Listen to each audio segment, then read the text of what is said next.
أشهد أن لا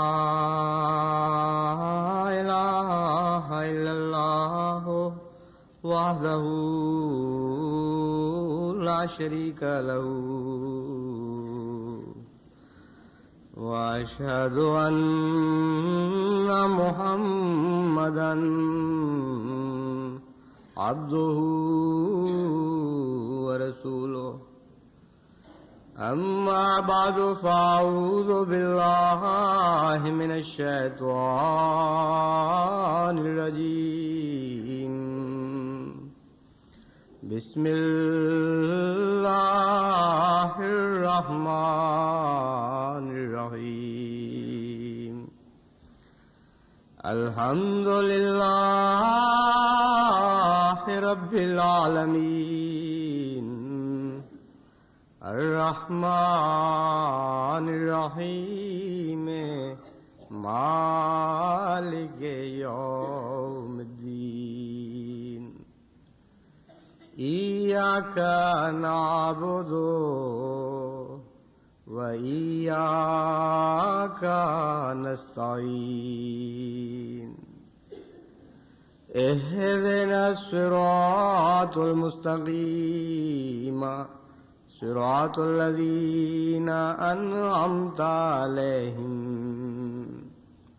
غير المغضوب عليهم ولا الضالين.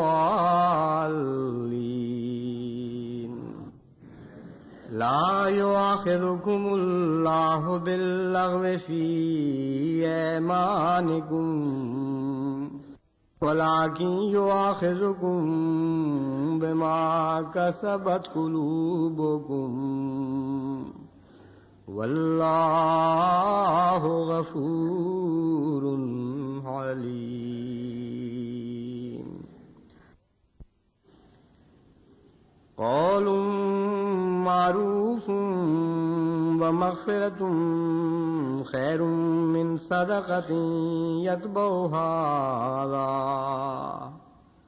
والله غني حليم.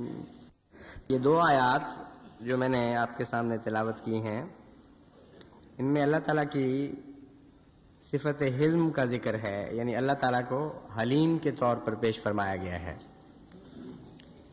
ایک جگہ غنی حلیم فرمایا اور دوسری جگہ غفور حلیم فرمایا، اور مضمون کی مطابقت کے ساتھ جہاں غنی حلیم فرمایا ہے وہاں غنا کا ہی تعلق حلم سے ثابت ہوتا ہے، اور جہاں غفور حلیم فرمایا وہاں بخشش کا تعلق حلم سے ثابت ہوتا ہے. اسی طرح بہت سی اور آیات میں حلیم کا تعلق بعض دوسری صفات کے ساتھ جوڑ کر بیان فرمایا ہے، جس سے معلوم یہ ہوتا ہے کہ مختلف صفات ہر موقع کے لحاظ سے بعض دفعہ اکیلی کافی نہیں ہوتی، ان کا جوڑ ہے ایک جو موقع اور محل کے مطابق بدلتا رہتا ہے. اور بعض دفعہ صفت اللہ تعالیٰ کی ایک صفت جلوہ دکھاتی ہے، بعض دفعہ دو صفات مل کر جلوہ دکھاتی ہیں، بعض دفعہ تین صفات مل کر جلوہ دکھاتی ہیں، اور موقع اور محل کی مناسبت سے وہ صفات کا آپس میں جوڑ تبدیل بھی ہوتا رہتا ہے. بندہ بھی اپنے خدا سے ہی رنگ سیکھتا ہے، جیسا کہ میر درد نے کہا دل بھی تیرے ہی ڈھنگ سیکھا ہے. آن میں کچھ ہے، آن میں کچھ ہے، کہ تو بھی تو شانے بدلتا رہتا ہے، ہمارا دل بھی تیرے ہی ڈھنگ سیکھے ہوئے ہے. آن میں کچھ ہے، آن میں کچھ ہے، کل یومن ہوا فی شان کی تفسیر بیان کی انہوں نے. تو بندہ جو صفات باری تعالیٰ سے فائدہ اٹھانا چاہتا ہے اس کا کام یہ ہے کہ صفات پر غور کرے اور ان کی تبدیلیوں پر غور کرے اور ان کے جوڑوں پر غور کرے، اور ہر حال کے مطابق خدا تعالیٰ کی ان صفات میں رنگین ہو جائے جو اس حال سے مناسبت اور مطابقت رکھتی ہیں. حضرت اقدس مسیح موعود علیہ السلام نے جو فرمایا کہ عدو جب بڑھ گیا شور و فغاں میں، نہاں ہم ہو گئے یار نہاں میں، تو اس سے مراد صفات باری تعالیٰ ہی ہیں. یعنی ہم عدو کے ہر حملے کے مقابل پر خدا کی ایک صفت میں ڈھانپے گئے، اس کو ہم نے اوڑھ لیا، اور اب عدو کے لیے ممکن نہیں رہا کہ صفات باری تعالیٰ پر حملہ کیے بغیر ہماری ذات تک پہنچ سکے. چنانچہ قرآن کریم نے صفات کو اختیار کرنے کے لیے جو طریق اختیار فرمایا، بندے کو سکھایا، وہ ہے صبغت اللہ ہے، وَمَنْ أَحْسَنُ مِنَ اللَّهِ صِبْغًا، کہ خدا کی صفات میں رنگین ہو جاؤ۔ رنگ جب چڑھتا ہے کپڑے پر تو پینٹ نہیں ہوتا کہ باہر پینٹ کر دیا جائے اور اندر سے خالی ہو۔ رنگ میں خوبی یہ ہے کہ وہ اس وجود کے ذرے ذرے میں ڈوب جاتا ہے۔ جس وجود پر رنگ چڑھتا ہے اس کے فائبر میں، اس کے دھاگے میں، اس کے ہر ذرے میں اس طرح جذب ہو جاتا ہے کہ کوئی ذرہ بھی خالی نہیں رہتا۔ اس کو آگے سے چیریں تب بھی رنگ پہلے کٹے گا، پھر اس کے ذرے وجود میں داخل ہوگا، پیچھے سے چیریں تب بھی رنگ پہلے کٹے گا، پھر اس کے وجود میں داخل ہوگا۔ سوئی چبھوئیں، کوئی طریق بھی اختیار کریں، کینچی سے کاٹیں، ممکن ہی نہیں ہے کہ رنگ کو کاٹے بغیر اس وجود پر حملہ ہو سکے۔ تو نہاں ہم ہو گئے یار نہاں میں، اس حضرت اقدس مسیح موعود علیہ السلام کے مصرے میں صبغت اللہ ہے، وَمَنْ أَحْسَنُ مِنَ اللَّهِ صبغہ کی ہی تفسیر فرمائی گئی ہے۔ اور جب بھی دشمن حملے کرتا ہے تو ایک ہتھیار سے حملے نہیں کرتا، کبھی وہ کوئی ہتھیار اٹھاتا ہے، کبھی وہ کوئی ہتھیار اٹھاتا ہے، اور شیطان کے پاس جتنے بھی ہتھیار ہیں ان تمام ہتھیاروں سے کبھی وہ ایک ایک، کبھی دو دو، کبھی چار چار اکٹھے کر کے وہ حملے کرتا ہے۔ مومن کی ترکش میں، اس کے اسلحہ خانے میں ہر ہتھیار کے مقابل پر اور ہتھیار کے ہر جوڑ کے مقابل پر صفات باری تعالیٰ کے ہتھیار ہیں اور ان کے جوڑ ہیں۔ وہ فن آپ سیکھ جائیں تو سب سے عظیم الشان اور کامیاب مجاہد بن جاتے ہیں۔ ہر موقع اور محل کے مطابق صفت باری تعالیٰ موجود ہے جو آپ کی حفاظت فرمائے، اور پھر ایک صفت کی بجائے دو صفات اور تین صفات اور چار صفات یہ اس طرح آپس میں مل کر آپ کی حفاظت کریں گی کہ ممکن نہیں ہے دشمن کے لیے کہ وہ خدا تعالیٰ پر حملہ کیے بغیر اور خدا تعالیٰ کی غیرت کو بھڑکائے بغیر آپ پر حملہ کر سکے۔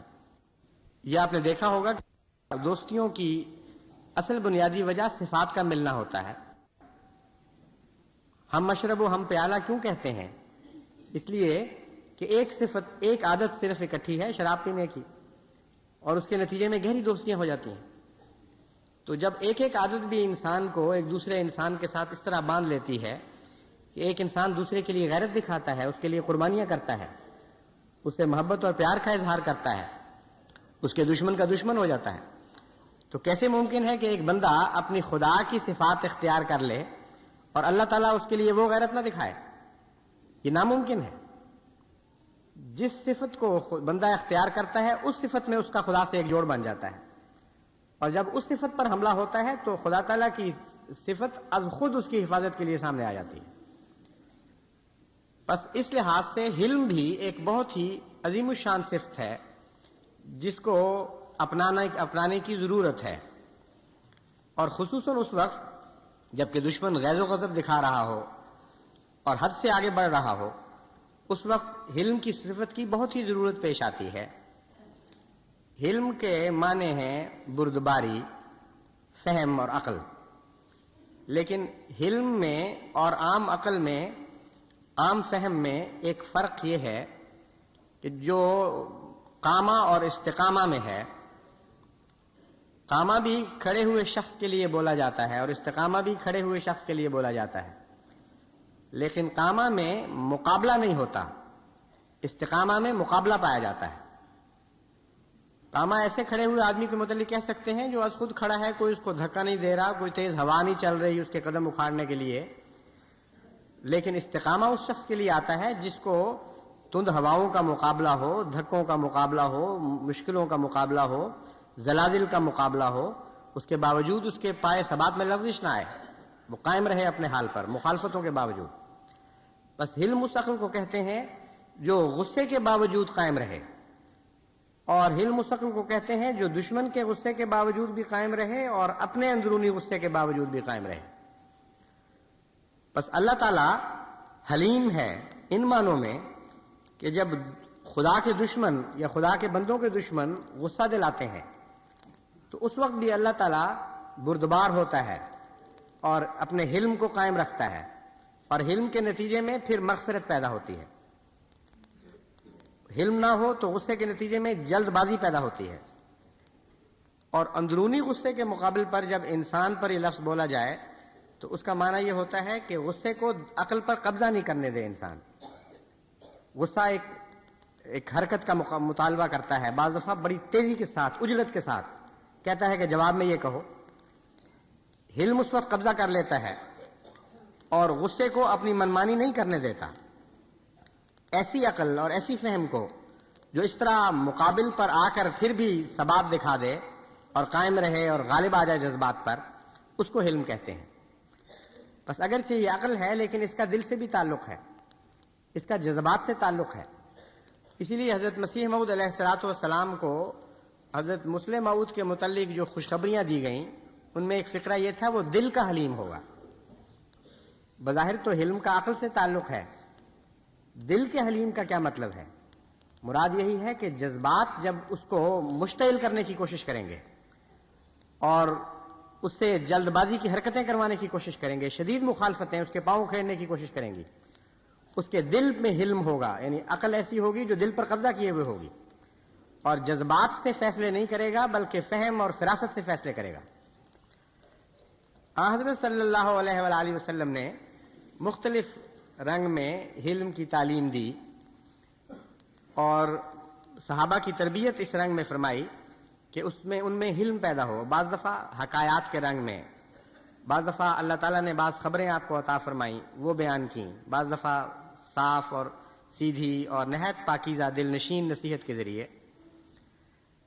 حضرت ابو الدرداء بیان کرتے ہیں کہ حضرت صلی اللہ علیہ وآلہ وسلم کو میں نے یہ فرماتے ہوئے سنا کہ اللہ تعالیٰ نے فرمایا کہ اے عیسیٰ، میں تیرے بعد ایک ایسی قوم پیدا کرنے والا ہوں، اگر ان کو کوئی ایسی نعمت ملے گی جو ان کو پسند ہو تو وہ اس پر اللہ تعالیٰ کی حمد کریں گے اور شکر ادا کریں گے، اور اگر ان کو کوئی تکلیف پہنچے گی جس سے وہ دکھ پائیں تو وہ اس کو ثواب کا ایک ذریعہ سمجھیں گے اور صبر سے کام لیں گے، جبکہ دنیا سے حلم اور علم مفقود ہو چکا ہوگا.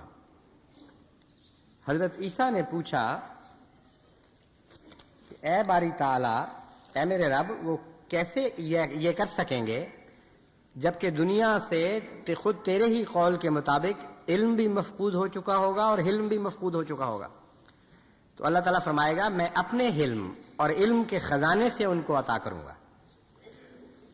حضرت عیسیٰ علیہ الصلوۃ والسلام کے منہ سے یا کی طرف منسوب کرتے ہوئے حضرت صلی اللہ علیہ وآلہ وسلم نے جو حکایت بیان فرمائی ہے، یہ حکایت نہیں ہے یعنی ان معنوں میں کہ جس طرح کہانی ہو، یہ حدیث قدسی ہے. جب تک اللہ تعالیٰ نے آپ کو یہ خبر نہ دی ہو یہ ممکن ہی نہیں کہ حضور صلی اللہ علیہ وآلہ وسلم کوئی بات بیان فرمائیں. حضرت عیسیٰ کی طرف اس بات کو منسوب کرنے میں ایک پیغام ہے. اول تو یہ کہ حضرت عیسیٰ علیہ السلام کے بعد سب سے پہلی قوم جو ظاہر ہوئی ہے وہ حضرت محمد مصطفیٰ صلی اللہ علیہ وآلہ وسلم کی قوم ظاہر ہوئی ہے اور ان کے مابین اور کوئی نہیں. تو معلوم یہ ہوتا ہے کہ حضرت صلی اللہ علیہ وآلہ وسلم نے اس وقت حلم کو دوبارہ قائم کیا ہے اللہ تعالیٰ کی نصرت کے ساتھ جبکہ کلیتاً دنیا سے مفقود ہو چکا تھا، اور اس وقت علم کو قائم کیا ہے جبکہ کلیتاً دنیا سے علم مفقود ہو چکا تھا.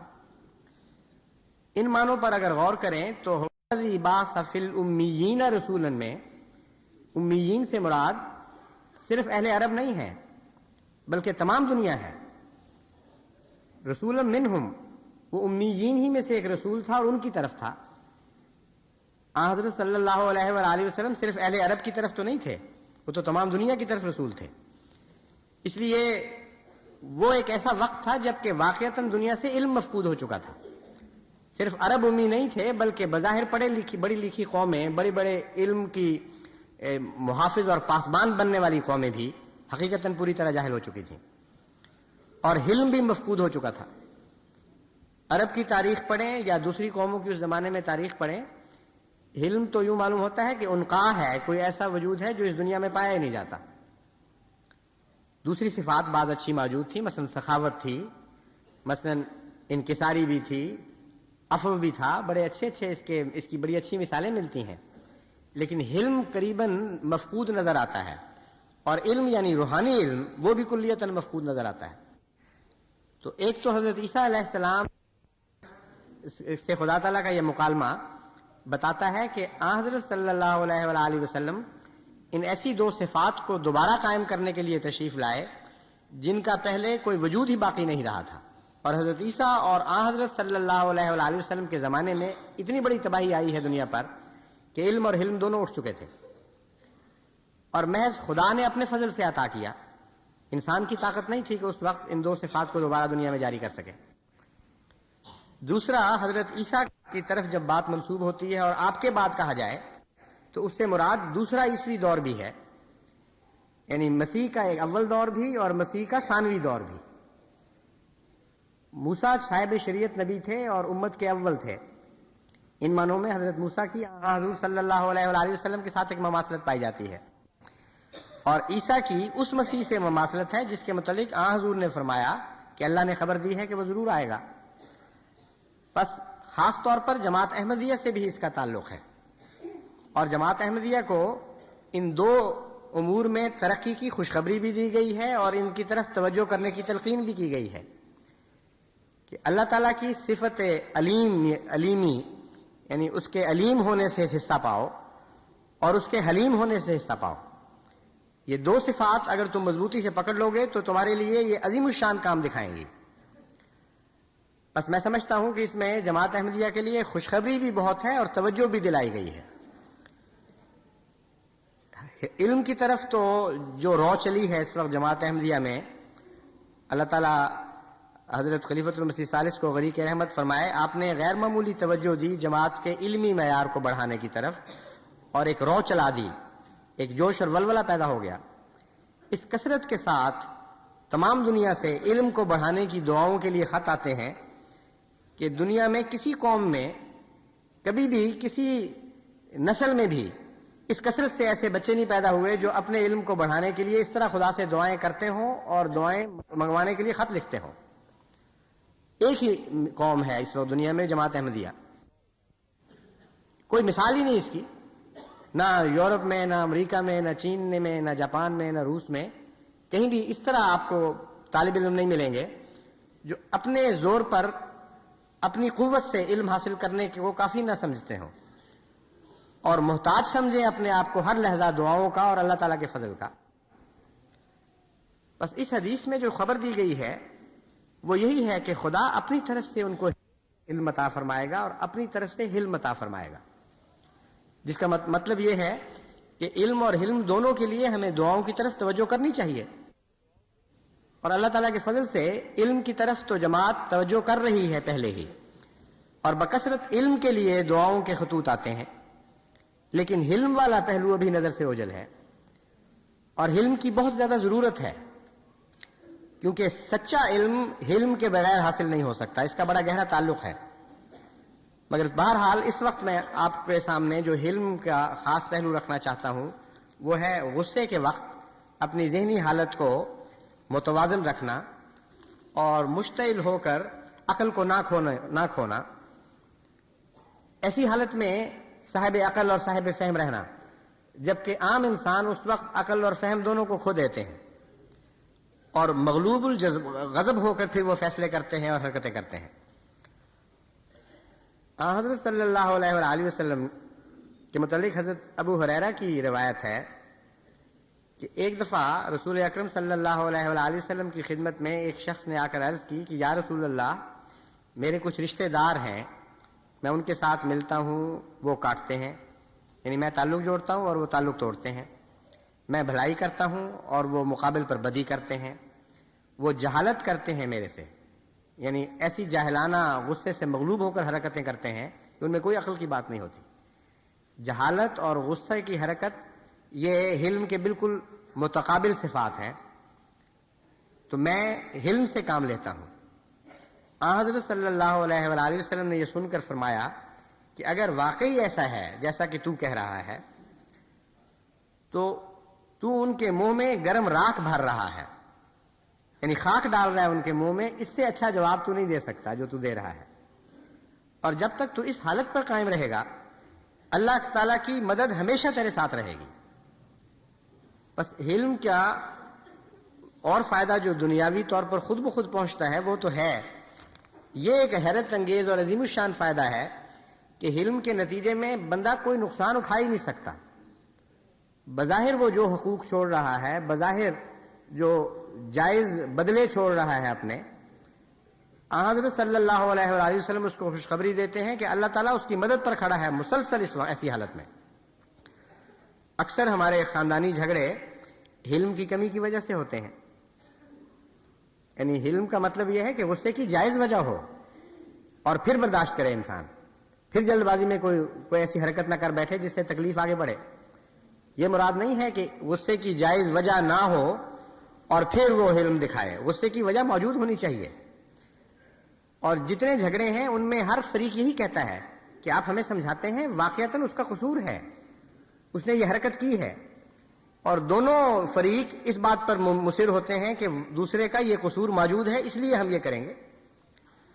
تو ایسی مشکل صورت میں جبکہ فریقین دونوں اس ضد پر قائم ہوں کہ قصور دوسرے کا ہے، حلم اس گتھی کو سلجھا سکتا ہے اور کوئی چیز نہیں سلجھا سکتی۔ حلم بتاتا ہے کہ ہاں ٹھیک ہے، ہم اس جھگڑے میں نہیں پڑتے، عدل کے مقام پر ہم نہیں آتے کہ کس کا قصور ہے اور اس کو کتنی سزا ملنی چاہیے۔ ہم تمہیں یہ کہتے ہیں کہ دوسرے کا قصور ہو پھر تم برداشت کرو، پھر حوصلہ دکھاؤ، اس کو حلم کہتے ہیں۔ بس اگر اللہ تعالیٰ کی صفت حلیمی سے تعلق باندھنا چاہتے ہو اور چاہتے ہو کہ خدا تمہارے لیے حلیم ہو جائے، تو تمہارے لیے ضروری ہے کہ ایسے حالات میں بھی حوصلے دکھاؤ جبکہ دوسرے کا قصور ہو اور تم سمجھتے ہو بہرحال کہ دوسرے کا قصور ہو۔ حضرت مسیح موعود علیہ السلام نے اس کو ایک اور رنگ میں بیان فرمایا ہے کہ تم سچے ہو کر جھوٹوں کی طرح تذلل اختیار کرو، اور جب بھی جھگڑا ہو ہر فریق سچائی سمجھ رہا ہوتا ہے اپنے آپ کو، اور جتنا بھی مغلوب الغضب ہوگا اتنا اس کا فیصلہ غلط ہوگا، لیکن یقین پورا ہوگا کہ میں سچا ہوں۔ یہ ایک انسانی فطرت ہے۔ تو حلیم کا اول تو فیصلہ ہی درست ہوتا ہے، اور اس کے اندر سے ایک علم پھوٹتا ہے جو ہمیشہ اس کی رہنمائی سچی کرتا ہے، اس کو ایک روشنی عطا کرتا ہے کہ یہاں کتنا قصور تمہارا ہے، کتنا مد مقابل کا ہے۔ لیکن حلم کی کمی کے نتیجے میں اول تو یہ مشکل صورتحال پیدا ہو جاتی ہے کہ ہر فریق لازماً اپنے آپ کو سچا سمجھتا ہے کیونکہ غصے کی حالت میں فیصلے کر رہا ہے۔ اگر وہ ٹھنڈے مزاج سے فیصلہ کرے جس کو حلم کہتے ہیں تو ہو سکتا ہے اس کا فیصلہ بالکل مختلف ہو، لیکن حلم اب بھی اس کی مدد پہ آتا ہے۔ وہ کہتا ہے بہت اچھا، تم نے غصے کی حالت میں ایک فیصلہ کر لیا، تم سمجھتے ہو کہ تم سچے ہو اور تمہارا مقابل جھوٹا ہے۔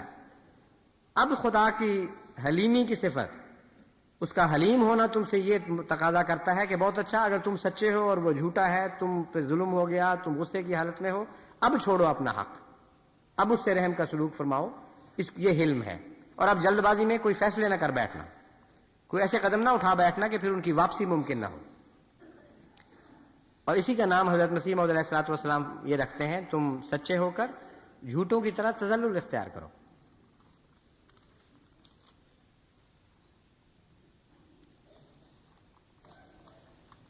حضرت صلی اللہ علیہ وآلہ وسلم نے ایک موقع پر فرمایا، اور یہ حضرت معاذ بن انس کی روایت ہے، کہ جو شخص باوجود قدرت کے غصہ کو ضبط کرے گا، اللہ تعالیٰ اس کو قیامت کے دن سب کے سامنے بلا کر انعام خاص کا مستحق ٹھہرائے گا۔ یعنی صرف غصہ دو طرح کے نتائج پیدا کرتا ہے۔ ایک غصے کی حالت تو یہ ہو جاتی ہے کہ پھر انسان کہتا ہے جو بھی ہو میں کر گزروں گا، کمزور ہو تب بھی وہ مٹ جانے کا فیصلہ کر لیتا ہے اور مضبوط ظالم پر بھی ہاتھ ڈال بیٹھتا ہے۔ اور ایک غصے کی حالت ایسی ہوتی ہے کہ جس کو غصہ دلایا جائے وہ طاقتور بھی ہو یا بدلے کی طاقت رکھتا ہو، ویسے طاقتور ہو یا نہ ہو، کم سے کم اس وقت کسی پہلو سے بدلے کی طاقت رکھتا ہو۔ مثلا ایک کمزور آدمی کو ایک طاقتور آدمی گالی دے دے تو اتنی طاقت تو اس میں باہر آ جائے بیچارے میں کہ وہ گالی آگے سے دے دے اور زیادہ موٹی گالی دے دے، پھر اس کو مار پڑے جتنی چاہے پڑ جائے، اس کا دل اس گالی سے بعض دفعہ اتنا ٹھنڈا ہو جاتا ہے کہ وہ مارنے کے طاقتور ہونے کے باوجود بھی اتنا غصہ نہیں اپنا نکال سکتا جتنا وہ کمزور زیادہ سخت زیادہ موقع کی لگتی ہوئی گالی دے دے اس کو۔ تو کمزوری غصہ جو ہے بعض دفعہ کمزوروں کو بھی ایسی بات پر آمادہ کر دیتا ہے کہ کمزوری کے باوجود وہ بدلہ لے لیتے ہیں۔ اسی قسم کا ایک لطیفہ بھی آتا ہے کہ ایک بہت مضبوط موٹا تازہ پہلوان اکھاڑے سے آ رہا تھا، چپڑا ہوا سارا جسم تیل سے اور ٹنڈ کروائی ہوئی چمکتی ہوئی، سر منڈایا ہوا اور اوپر تیل ملا ہوا. تو ایک کمزور سا بیچارہ آدمی دبلا پتلا جا رہا تھا، وہ اس نے پیچھے سے اچھل کر اس کے سر پہ ٹھونگا مار دیا. اس نے جو مڑ کے دیکھا تو اس کو اور بھی غصہ آیا کہ کوئی مقابل کا ہوتا تو اور بات تھی، اس کو ضرورت. اس نے اس کو لٹا کر مارنا شروع کیا. تو اس نے آگے سے جواب دیا کہ پہلوان جی ہوں جنہ مرضی کٹ لاؤ، جو منو ٹھونگے دا سواد آ گیا وہ تو نہیں آ سکتا، مار لو جتنا مارنا ہے. تو جو مزہ آیا نا اس ٹھونگے کا وہ اور ہی مزہ ہے. تو کمزور بھی بعض دفعہ غصے پہ ضبط نہ کرے تو ایسی بات کہہ دیتا ہے کہ جو مزہ اس کو آ جاتا ہے وہ دوسرے کو آ ہی نہیں سکتا. پھر تو حلیم وہ ہوتا ہے کہ ہر حالت میں ضبط کرتا ہے، اس کو مزے لینے کے مواقع ہوتے ہیں لیکن وہ رک جاتا ہے. اس فراست کو، اس عقل کو حلم کہا جاتا ہے. موقع ہو اور پھر انسان باز آ جائے اور اس کی عقل قائم رہے اور غصے سے مغلوب نہ ہو جائے. حضرت صلی اللہ علیہ وآلہ وسلم اس کو ایک خوشخبری دے رہے ہیں. فرماتے ہیں تمہارے لیے یہ خوشخبری ہے کہ قیامت کے دن سر میدان خدا تمہیں بلائے گا اور بطور خاص تمہیں انعام عطا فرمائے گا، کیونکہ یہ صفت ایک غیر معمولی صفت ہے، اس لیے انعام بھی غیر معمولی ہونا چاہیے. ہر انسان میں یہ صفت نہیں پائی جاتی. بڑا عزم چاہیے اس بات کے لیے کہ انسان حلیم ہو. تبھی بہت کم لوگوں کے لیے لفظ حلیم استعمال ہوا ہے. انبیاء میں بڑی بڑی صفات ہوتی ہیں، لیکن غیر معمولی طور پر جو لفظ حلیم استعمال ہوا ہے وہ حضرت ابراہیم علیہ السلام کے لیے استعمال ہوا ہے. اور اللہ تعالیٰ نے بڑی خوشخبری دی حضرت مسیح موعود علیہ السلام کو جب یہ فرمایا کہ تجھے ایک بیٹا دیا جائے گا، وہ دل کا حلیم ہوگا. یعنی ایسے وقت میں ہم تمہیں ایک ایسا وجود بخش رہے ہیں جبکہ حلم مفقود ہو چکا ہے، لیکن وہ صاحب حلم آنے والا ہے. تو حضرت رسول اکرم صلی اللہ علیہ وآلہ وسلم تو یہ توقع رکھ رہے ہیں آپ سے کہ جس طرح عیسیٰ سے خدا نے کہا تھا کہ تیرے بعد ایک اور قوم آنے والی ہے، ایک اور قسم کے مسیحی پیدا ہونے والی ہیں، جو پیدا ہونے والے ہیں جو محمد مصطفیٰ کے غلام ہوں گے اور ان سے ہنر سیکھیں گے، ان سے آداب حاصل کریں گے. وہ قوم ایسی ہوگی کہ جب حلم دنیا سے مفقود ہو چکا ہوگا تو اس وقت وہ صاحب حلم ہوں گے. بس حضرت صلی اللہ علیہ وآلہ وسلم کی اس پیشگوئی کا آپ بھی مورد ہیں، اور امر واقعہ یہ ہے کہ اس وقت حلم مفقود ہو چکا ہے دنیا سے. جماعت احمدیہ نے اس صفت کا جھنڈا پھر اٹھانا ہے اور دنیا میں دوبارہ اس کو قائم کرنا ہے. لیکن خیرات گھروں سے شروع ہوتی ہے. پہلے اپنے گھروں میں تو حلیم بن جائیں. جو اپنی عورت کے مقابل پر حلیم نہیں ہے، جو کمزور بچوں کے مقابل پر حلیم نہیں ہے، جو مغضوب الغضب ہو کر ان پر ہاتھ اٹھاتا ہے اور زیادتیاں کرتا ہے اور ظلم اور سفاکی سے کام لیتا ہے، وہ اپنے دشمن کے مقابل پر کیسے حلیم ہوگا؟ بظاہر وہ یہ کہہ سکتا ہے کہ مجھے فلاں نے گالیاں دی، فلاں مولوی صاحب نے اس قدر بد کلامی کی اور دیکھو میں حوصلے میں رہا. لیکن اللہ تعالیٰ اور اس کے فرشتے اسے جھٹلائیں گے کہ تو اس لیے حوصلے میں رہا کہ تو کمزور تھا، اس لیے کہ تیرا بس نہیں چل رہا تھا. جب میرے کمزور بندے تیرے سپورٹ کیے گئے تھے، جن پر تیرا بس چلتا تھا، اس وقت تو نے کبھی حلم نہیں دکھایا. بس تو نے میری صفت حلم سے تعلق توڑ ڈالا ہے، تیرا میں اس سے کوئی تعلق نہیں ہے اس پہلو سے. اس لیے گھروں میں پہلے حلیم بنیے، ان کمزوروں کے اوپر حلیم بنیے جو آپ کے سپرد کیے گئے ہیں. تب اللہ تعالیٰ کی صفت حلیمی آپ کو ڈھانپ لے گی اور طاقتور کے غضب کی راہ میں حائل ہو جایا کرے گی. توفیق نہیں دے گی کسی طاقتور کو کہ اس کا غصہ آپ پر ٹوٹ پڑے، کیونکہ آپ نے خدا کی خاطر اپنے غصے کو روکا تھا اور اپنی فہم کو قائم رکھا تھا. اللہ تعالیٰ ہمیں اس کی توفیق عطا فرمائے.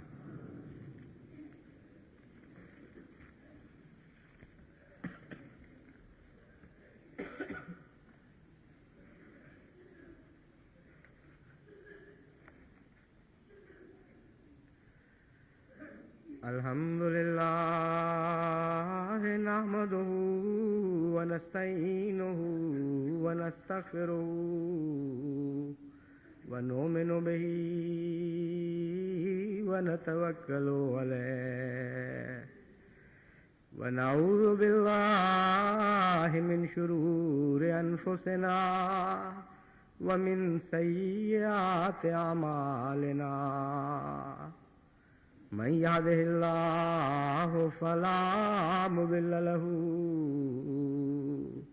ومن يضلله فلا هادي له ونشهد أن لا إله إلا الله وحده لا شريك له ونشهد أن محمدا عبده ورسوله عباد الله رحمكم الله إن الله يأمر بالعدل والإحسان وإيتاء ذي القربى وينهى عن الفحشاء والمنكر والبغي يعظكم لعلكم تذكرون اذكروا الله يذكركم وادعوه يستجب لكم ولذكر الله أكبر